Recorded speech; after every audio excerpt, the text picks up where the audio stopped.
video is about setting yourself up to win. DreAllDay.com. Dre Baldwin, DreAllDay.com. And what I mean by that is anything that we do in life, and if you're familiar with my work, even if you're not, understand that one of the number one hallmarks of a professional, one of the number one signs that you're dealing with a professional is preparation. They do the work before the situation to make it easier to execute when the situation happens. So a professional athlete practices before the game. All right, a professional salesperson knows their sales pitch before they go into the boardroom. A professional who's trying to get a job does some research on the company before they go into the job interview. So a professional chef, any of you works in a restaurant, what does a chef do like in a big restaurant in the afternoon before the evening rush? They get all their stuff ready for whatever they're gonna need to make the meals when all the customers start coming in and the orders start coming in, right? They prepare ahead of time. Here's the point here of setting yourself up to win, is the preparation is that setting yourself up to win. This dumbass just jumped lanes. This prep work of setting yourself up to win is doing the things that will make it easier for you to get the outcomes you want. And it's not just in the short term, in the micro, but also in the macro. So the things that I just told you are all in the micro. Those are all the short term ways to do it.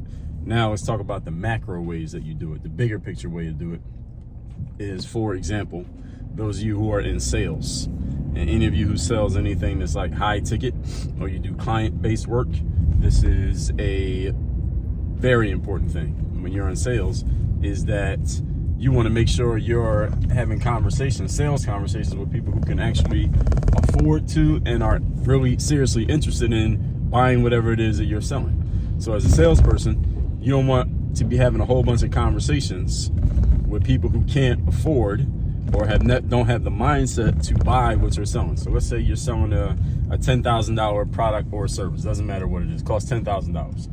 How many people do you know who, first of all, have $10,000 to spend, and secondly, have the mind to even spend $10,000 even if they had it? All right, it ain't everybody. That's the point. The point is not everybody. Whatever number of people it is, it's not 100% of the people that you know. All right, most of them either don't have it or they don't have the mindset to use it in that way, even if they had it.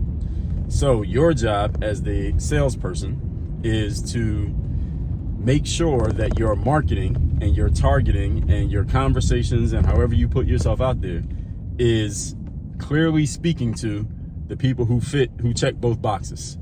First of all, they have the money to invest and they have the mindset to actually use it to possibly invest in the kind of thing that you're selling. But if they don't have that mindset, then you probably don't want to talk to them, because you'll be using your resources to set up conversations with people who are just not in the market for what you're selling. They are not your customers. So this is all part of setting yourself up to win. So I got a bus in front of me. They got a turning signal, so I don't know if he's turning or not. I guess he is. So in the sales world, for example, this is the work that you do. Like one of my business partners, she always says to me, Dre, look, I could sell for anybody, because we talk about how like people in our coaching programs, bring these people in the program, they don't really know how to sell, and she could sell for them. But she's like, I can only sell for them if they have qualified leads. Like they got to have some people that are actually qualified. A qualified lead is simply a person who has the resources to invest and they have the mindset to invest. Now your job is to get them to see that investing with you is the best route that they can go. That's a qualified lead. And she always says, look, as long as the person who I'm selling for has qualified leads, we're good. But if they don't have qualified leads, well, there's nothing I can do. Like you can't turn a frog into a prince, right? You got to talk to a person who only is willing to spend $10. You can't sell them a $10,000 product. Like, they don't have the mindset nor the resources to do it. Get what I'm saying? So this is all part of setting yourself up to win. So to set yourself up to win, folks, what you need to do is the preparatory work. What's the preparatory work? First of all, getting clear on anything that you want to achieve. And I'm using sales as an example here, but you can apply this to anything. Anything you want to achieve, first of all, you got to ask yourself, what needs to be true in order for this to happen? That's the first question. What needs to be true? If you're selling a $10,000 product, what has to be true for you to make money with it? You got to talk to somebody who actually has $10,000 and is willing to invest $10,000 and sees the value in what you're offering. They got to be all three, because they could have it, be willing to invest in it, but if they don't see the value in what you have, then they're not going to do it. It's like if you're selling, what's something that you could sell for $10,000? Let's say you were selling a motorcycle for $10,000 and I got $10,000 to spend and I'm willing to spend $10,000 on something, but I don't like riding motorcycles. I'm not your customer, right? Even though I have the money, even though I had the mind to spend it, I don't want a motorcycle, so I'm not your customer. So you got to ask yourself, and again, that's just an example. So I'm using sales here just as a frame. Ask yourself what needs to be true in order for me to achieve success with this thing that I'm doing. And then the second question is, what can I do now before the success to make it as easy as possible for me to get the success when it's time to execute? What can I do now that sets me up to make this job a whole lot easier? That's the question that you need to be asking yourself. And then when you get the answer to that question, and I'll give you a caveat to that in a second, then you actually do the work. All right, this is the job. So any of you want to know what the work is, this is the work, what I'm just explaining to you. Now, some of you, going back to that second question, what the answer to the question, what needs to be true in order for this to happen, some of you may not know the answer to that question. Some of you don't know. You're clueless as to what needs to be true in order for this to happen. That's okay. Yes, I'm telling you that it's okay to be clueless as to what actually needs to be true for you to get your outcome. Here's why it's okay for you to be clueless, because if and when you are clueless, what you can do is go find somebody who's not clueless, someone who actually knows what needs to be true for this to happen. So if you hear the example that I just gave you, okay, if you're going to sell this product to these people, well, you got to find those people. They got to have the resources, they got to have the mindset, and they got to be interested in whatever it is you're selling. You may need to go connect with somebody who understands that at a high level, and they understand it deeply for your specific thing. So let's say you're trying to make it. Now I get basketball players reach out to me, Dre, what will it take for me to make it to the NBA? I get players ask me this often. And the answer is, well, first of all, you got to be able to play. Secondly, you got to be somewhere where you can be found, i.e. on the court, playing somewhere with players who can also play, and you got to be proving it. You got to be doing those things. So if you haven't done those, and that often the player asking me that isn't playing anywhere, they're not doing anything, nobody knows them, and they never played anywhere where they could even be discovered because they're doing a whole bunch of nothing. So you need to connect with somebody who knows how to either tell you or help you get into a place where you can play against other people who can play, so you can show that you actually have game. But if you're not doing that, you might have game, but nobody's ever going to know about it because you're not positioning yourself to make it matter.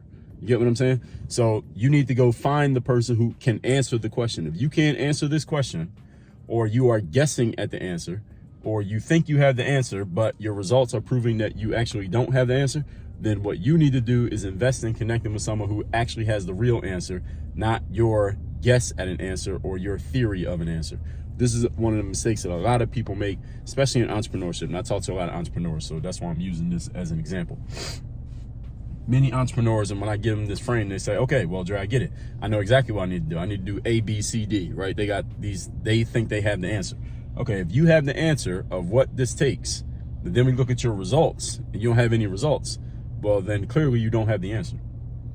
All right, so remember, folks, we're in a results and a performance-based business. If you think you have the information and the answers and the process, and you know exactly what steps need to be taken to achieve an outcome, yet your results say you don't have the answers, then clearly you don't have the answers. So it's not like he said, she said, your word against theirs. No, it's whatever you think you know what you're doing. If you think you know what you're doing, let's look at your results. All right, do your results say you know what you're doing? Yes or no? That's how we judge things. Now, actually, in my next video, I'm gonna talk about that. So this is how you, professional or wanna be professional, needs to make decisions about what do I do next? Do I need to get some help?